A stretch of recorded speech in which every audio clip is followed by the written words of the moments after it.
Well, the reason they won Game 7 and the reason they won Game 6 and the reason they won this series, it's two guys. It's Kawhi and it's Ty. We'll start with Kawhi. Kawhi Leonard, after a brutal Game 5, when he had been excellent in Games 1 through 4, responded in Game 6 with the finest game of basketball he has played, maybe of his career, certainly since the epic 7-game series against Philly in the second round in 2019 that ended with another Game 7 performance by him that was brilliant, and when he hit the game winner. Kawhi in Game 6 did everything those of us who have been criticizing him have asked him to do. He shut Luka down on one end, he carried his team on the other end.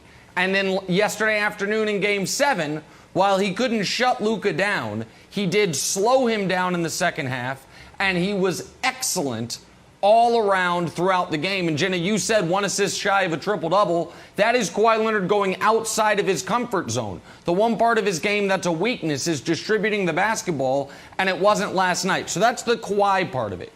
But the other biggest reason the Clippers won this game, these last 2 games in this series, is Ty Lue did some things that most coaches wouldn't do, that Doc Rivers certainly didn't do last year, which is look at the series, recognize what wasn't working, and not be afraid to make massive changes. Pat Beverly and Ivica Zubac are starters for the Clippers. They became DNP coaches' decisions for the Clippers. Reggie Jackson, who I've been very critical of, was brutal in the first game. Ty Lue continued to show faith in him, and that faith was rewarded. Luke Kennard, who was DNP coach's decision early. Ty went to him in Game 6. He was bad. Ty showed faith and went back to him in Game 7, and he hit 2 shots that essentially ended the basketball game. So Kawhi Leonard, after a brutal Game 5, played almost perfect basketball, Brandon, in Game 6 and 7, and Ty Lue made all the requisite adjustments that his team needed to advance to the next round.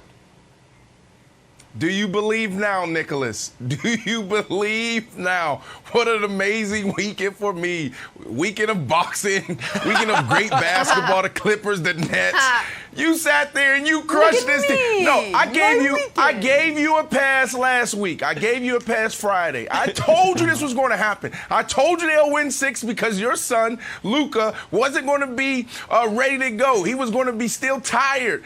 He still had a good game. And then I told you the elimination game that they were going to do it. I told you this. Ty Lue is now 9-2 when facing elimination. Everything Nick said is true. There's not much more for me to add on this. He's 9-2 facing elimination. He continues to make the right decisions in the big moments. We saw him do it in Cleveland. Talking to the greatest player of all time, LeBron James, sit down, cursing him out. Said, "I know you think this is your team, but this is my team." So playing big, giving Man and Kennard big minutes down the stretch. You talked about Reggie Jackson. Reggie Jackson, wow. He hit the most important shot of the entire game. And Kawhi Leonard. Leonard, just phenomenal. Everybody, people forget who Kawhi Leonard is. Kawhi Leonard has one bad game, and then all of a sudden, oh, remember he said he was the king of L.A. Oh, remember he said this. Oh, what is he going to do this offseason? Kawhi Leonard averaged over 32 points this series, averaged over 61% shooting this series. Phenomenal job by those guys when they were facing everything, when everything was on the line. Wiles, you got to give these guys their flowers. No more of this, oh, their mindset is weak. They don't have it. They don't got it. They have everything they need, and it's a weak West. So it's their conference to lose. Wow. Okay. Here's the other reason they won the game. The Clippers have 2 superstars, and the Mavericks are supposed to have 2, but they only have 1. So Mark Cuban has got a big problem on his hand, and luckily, he is a master salesperson, so I'm going to go into Shark Tank mode here, Nicholas, and try to make you a deal to make the the Mavericks a little better. So here's the thing. Can we hit my beach music? My name's Mark Cuban. I'm looking for over $100 million for 100% of the stake and about 10,000 Kristaps Porzingis jerseys. And I know you're saying, oh, sure is hot out here. I can't take my shirt off and go into any stores. Can I interest you in some jerseys? We've got blue ones. We've got white ones. They say Dallas on the front. They say Porzingis on the back. And before you answer, you're saying, is this the same Porzingis who went 13-5 for this series? I would say yes. Is this the same Porzingis who has a history of injuries? I would say yes. Is this the same Porzingis who dislikes, and that's being kind, our superstar Luka Doncic? The answer is yes. But Nicholas, I'm here to make a deal. Yeah. I'm trying to rebuild the Mavericks. Are you in on this deal for about 10 to 15,000 Kristaps Porzingis jerseys? Only $100 million. You can pay it over the course of 3 years. What am I, and I have to come up with a counter? Like Kristaps for CJ? Maybe.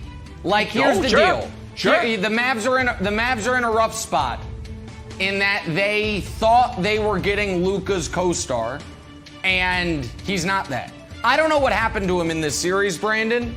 It wasn't just great Clipper defense. Kristaps just floated. It seemed like he wasn't even like in it. And during the regular season, by the way, he was 20-9 on 38% from three. Now, he missed 30 games because that's what he does, but he was good when he played. If you're the Mavs, you need to find a desperate team. And so, like, you look at the trades that could work. Portland, I think, is desperate.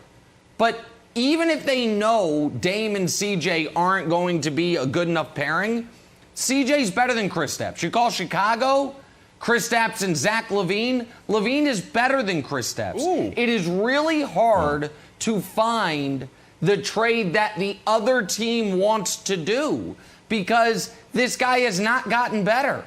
And in the biggest spot of his career, or in this playoff series here, he's been a relative no-show. And so I don't know what you do, Brandon. And I think Wild's point that he doesn't seem to like Luka is a problem. I think in the NFL, you can get away with guys not really liking each other because it's such a big locker room. There's 5 guys on the court. Luka always has the ball, and Kristaps seems angry all the time. And so I don't know what the Mavs do. They traded a lot for him, and I think they might be stuck. Well, they got to figure it out because what we witnessed this series is Luka really stepping into a top 5 talent in the NBA.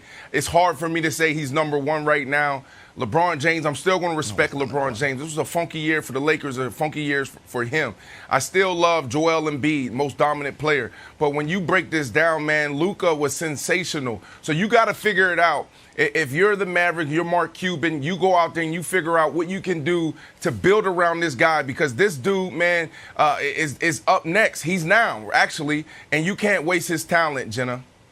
Thanks for watching. Subscribe here to get the latest from the show. Also, be sure to check out more of the best clips from First Things First, or go watch a few segments from our other shows on FS1.